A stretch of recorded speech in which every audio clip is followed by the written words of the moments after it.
Sir నమస్కారం sir, నా పేరు విద్యావతి సార్. నేను నిజామాబాద్ డిస్ట్రిక్ట్ నుంచి మాట్లాడుతున్నాను. చెప్పండి అమ్మా. సార్ నాకు ఇద్దరు పిల్లలు పుట్టిన తర్వాత మా భర్త ఇంకొక అక్రమ సంబంధం పెట్టుకోవడం వల్ల ఈ ఇష్యూ గురించి నన్ను ఇంట్లో ఉంచి గెంటేసినారు సార్ వాళ్ళు. ఈ పర్పస్ నేను పోలీస్ స్టేషన్లో వెళ్ళి, మహిళా పోలీస్ స్టేషన్లో కానీ ఇంకా రిమైనింగ్ ఎన్ని పోలీస్ స్టేషన్లో వెళ్ళి కంప్లైంట్ చేసినా కూడా మా ఫేవర్గా ఎట్లాంటి న్యాయం కూడా చేయబడలేదు సార్. దాని ప్రకారం ఎక్కడ న్యాయం జరగట్లేదు అన్న ఉద్దేశంతో నేను మా హస్బెండ్ వాళ్ళ ఇంటి ముంగట ఒక నలుగురిని పోగేసుకొని ధర్నా చేయడం వల్ల సఖీ సెంటర్స్ నుంచి కొన్ని కౌన్సిలింగ్ కూడా ఇవ్వబడ్డాయి. కౌన్సిలింగ్ కూడా అటెండ్ కాలేదు సార్.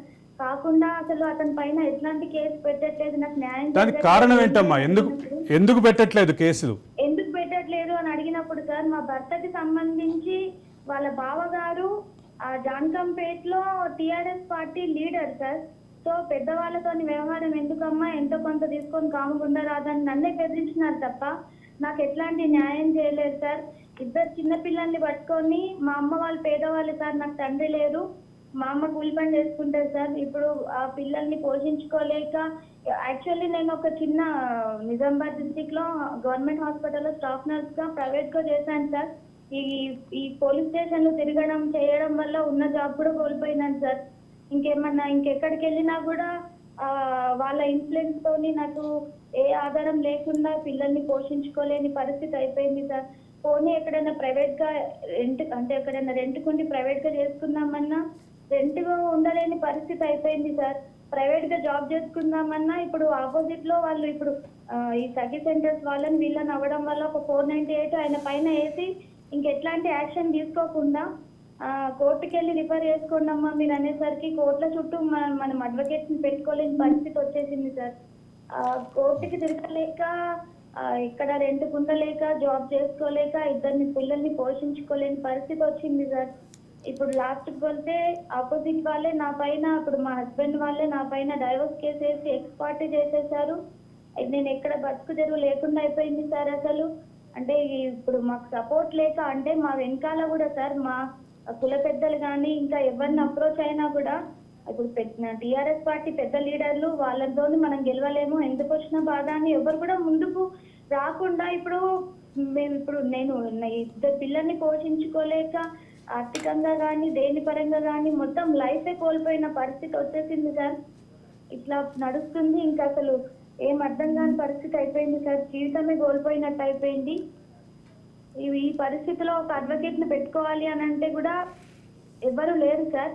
ప్రజెంట్ ఇప్పుడు ఇట్లాంటి వాళ్ళకి ఇప్పుడు మేము అడ్వకేట్ సులోచన గారు హైదరాబాద్ నుంచి, మాకు ఆర్ఆర్ల ఛాంబర్స్ నుంచి మేడం ఐలు member and national women's protection act, national women's protection cell నుంచి ఒక మెంబరు మాకు సపోర్ట్ గా నిలబడి ప్రస్తుతం మాకు కేసు చేస్తున్నారు. సో ఇప్పుడు నాలాగానే చాలా మంది, ఎంతో మంది బాధితులు, బాధపడుతున్న వాళ్ళు ఉన్నారు సార్. ఎన్నిసార్లు పోలీస్ స్టేషన్ల చుట్టూ తిరిగినా కూడా మేము ఇప్పుడు పట్టుకొని ప్రభుత్వం మారిన తర్వాత మీరు ఏమన్నా ప్రయత్నించారా విద్యావతి గారు? సార్ ప్రభుత్వం మారిన తర్వాత నేను చాలా సార్లు వెళ్ళినాను సార్. ఇంకా అప్పుడే ఏం లేని పరిస్థితి. ఇప్పుడైతే ఇంకా ఎక్కడ సార్, ఇక ఇప్పుడు ఏం వెళ్తాం సార్, ఏం వెళ్ళలేని పరిస్థితి అయిపోయింది సార్ మాకు. ధన్యవాదాలమ్మా ఫోన్ కాల్ చేసినందుకు. మీ మీ మీ కథనం వింటే చాలా బాధాకరంగా ఉంది. ఏమంటారు పృథ్వీరాజ్ గారు? శ్రీనివాస్ గారు, ఆవిడ చెప్తుంటే బాధ వేస్తుంది.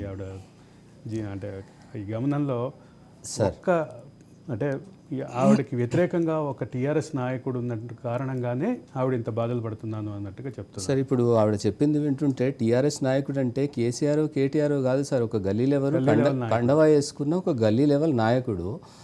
ఆ చిన్న నాయకుడు అక్కడున్న ఎన్విరాన్మెంట్లో ఆ పోలీస్ స్టేషన్ అంతా కంట్రోల్ చేసి ఇద్దరు పిల్లలనింది అమ్మాయి, అండ్ ధర్నా చేసిందనింది, మీడియా వాళ్ళు వచ్చారనింది.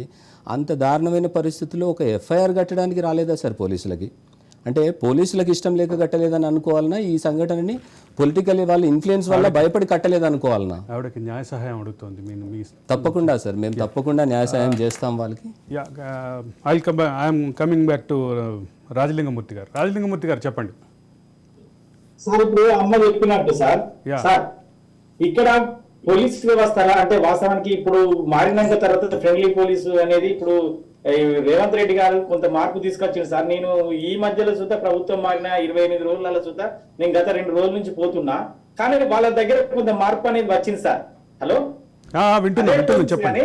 కాకపోతే కొంతమంది అవినీతి పరులు ఉన్నారు కదా సార్, వాళ్ళను వాస్తవానికి వాళ్ళ తప్పులను ఒకటొకటిగా బయటకు తీసుకొచ్చి వాళ్ళని సస్పెండ్ చేయాలి సార్. ఉద్యోగుల నుంచి అవసరమైతే రిమూవ్ చేయాలి.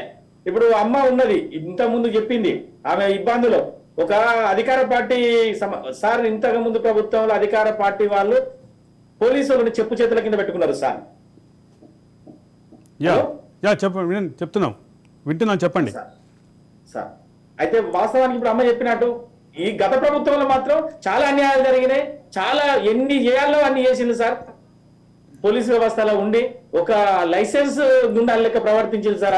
మన అధికారం అనుభవించుకుంటూ కొంతమంది అధికారులు మాత్రం. నేను నమస్తే పెట్టకపోతే భూపాలపల్లి డిఎస్పీ గారు నవంబర్ 30వ తారీఖు నాడు మొన్న ఎలక్షన్ల రోజు నా మీద ఎస్ఐని డిస్టర్బ్ చేసిండని అహంకారంతో కేసు పెట్టింది సార్. ఇప్పుడు ప్రస్తుతానికి డిఎస్పీ భూపాలపల్లి ఉన్నాడు సార్, రాము సార్. ఇక్కడ